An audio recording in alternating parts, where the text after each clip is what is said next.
We could be in a very different place 3 or 6 months from now, or maybe even 1 month from now, if this kind of protectionist talk becomes a reality. So from that perspective, they're very reticent to say anything kind of forcefully when things can't change so quickly. So I mentioned that Stephen Poloz did leave the door open for a possible rate cut. This is something that the bank has sort of been flirting with, and if it turns out that U.S. trade policy does end up sideswiping Canada's economy, maybe our rates go lower. And the prospects for that, Sue, after Governor Poloz finished speaking, or amidst him talking about that, we actually saw the loonie drop. It fell about a full cent around those comments because, of course, lower Canadian interest rates within the context of higher U.S. rates is something that would put a lot of pressure on our dollar. Yeah, but yesterday wasn't the dollar at some like all-time high for this year? Well, the year is young, but it's going to bounce around, I suspect. The dollar is on a big rush, and of course, currency markets are ever notoriously difficult to predict. But yeah, certainly there's been a lot of strength in the U.S. dollar, in this Canadian dollar, excuse me. You know, that too has been a bit of a concern for Stephen Poloz. I want to save the planet, Paul. I do, and nobody hates fruit stickers more than me. But really, is that going to do the trick? Yeah, well, we're going to talk about fruit stickers right now. But before we talk about fruit stickers, you don't like fruit stickers? No, they're annoying. You know what might help you out then? Tell me. Laser machines bought by grocery stores that end up marking the skin of the fruit and get rid of the fruit sticker entirely.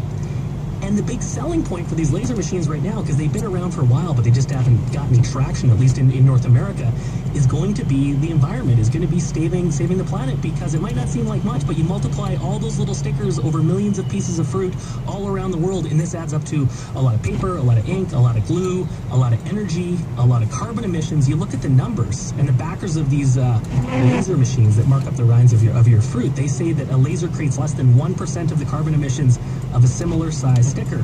But there are a couple drawbacks. You've got the upfront costs of the laser machines. You've got the chance that consumers won't like their fruit being marked. So we'll have to see. But if this comes to pass, then Sue Smith, you know who's a winner? Me? You are. I don't know. The laser marking, I'm going to wait on this one, Paul. You're picky, though. You don't like the fruit stickers. Now you don't like the laser marker. What did we do before the laser and the fruit and all of that? We just waited, and there was a price. How good do we want your porridge to be here? Hey, coming up after the news. This is Home with Sue Smith.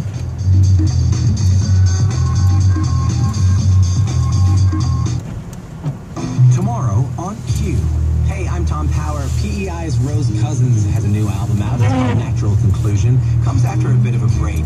She took time to travel, meet other musicians, just create music. She drops by to talk about her journey and to play us some songs.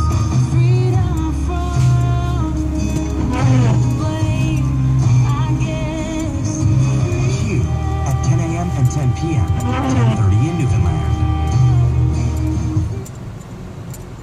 Tonight at 10:30 in Newfoundland, it's Q.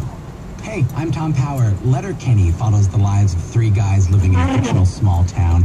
Jared Kiso is the sitcom's co-creator and lead actor. Find out how much of the show actually mirrors his own life, and you're not going to want to miss our slang off.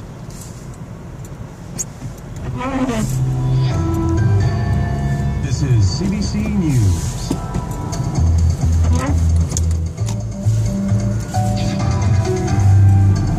Good afternoon, I'm Tom Harrington. The world this hour.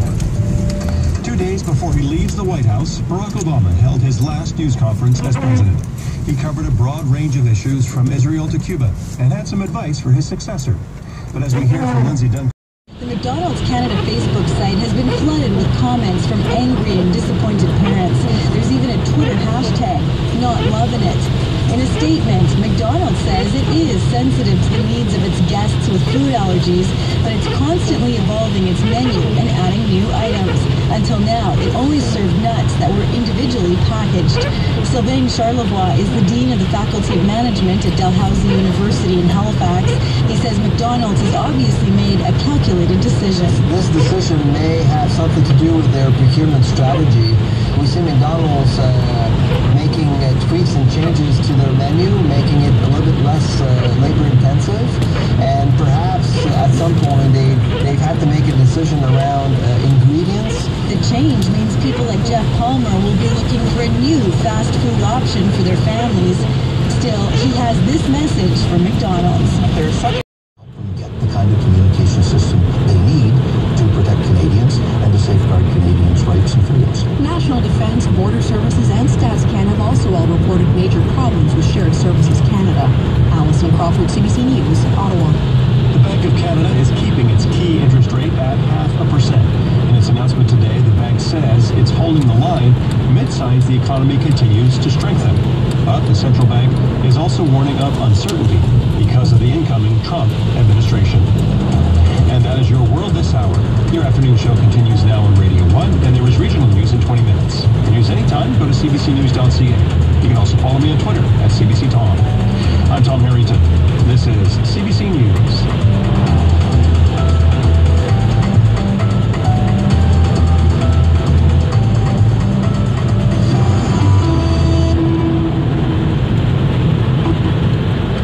Hello there. Good afternoon. I'm Sue Smith. Welcome to Home Run.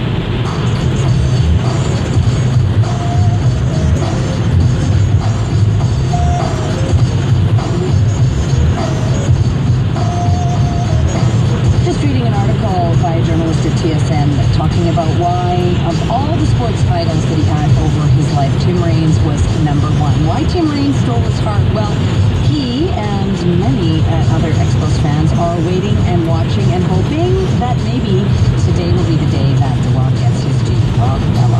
Tim Raines is up to be inducted into the Baseball Hall of Fame. Looks like the numbers are all making sense. We're going to speak to Terry Haig about that coming up in this half hour of the show. We're also going to continue our conversation about soups with Jonathan Chung from Appetite for Books. And if today is not a soup day, I don't know what day is. So stay tuned for that. Right now, let's check in with your drive. Here's Jeremy Zaffron. There's always room for soup, Sue. There's always room for soup. On a day like today, when I'm looking at my Jacques Council camera and realizing I don't see a darn thing. The ice actually has coated most of my cameras.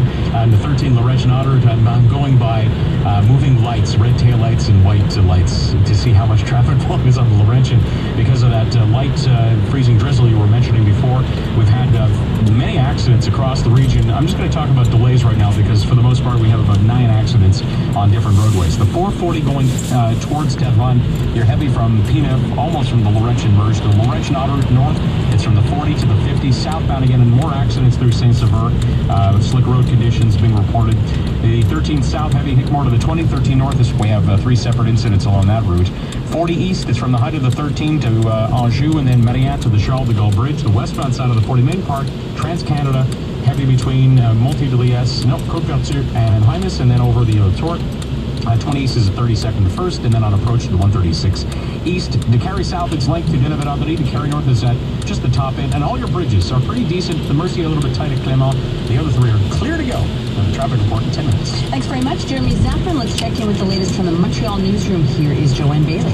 So the City of Montreal is going to go ahead with a plan to install LED lighting in public lighting, but it has decided to go with a type of bulb that is somewhat less harsh. So thank you, Joanne. Joanne Bailey from the Montreal newsroom. Let's check in with Frank Cavallaro, who joins me in studio. Hello, Frank. Hi, Sue. Freezing drizzle. Freezing drizzle. Freezing rain will hit the trees and the branches, but the bulk of it will hit the ground. The roads would be slicker, but freezing drizzle accumulates. It stays on the branches and on the leaves and on the trees. So it could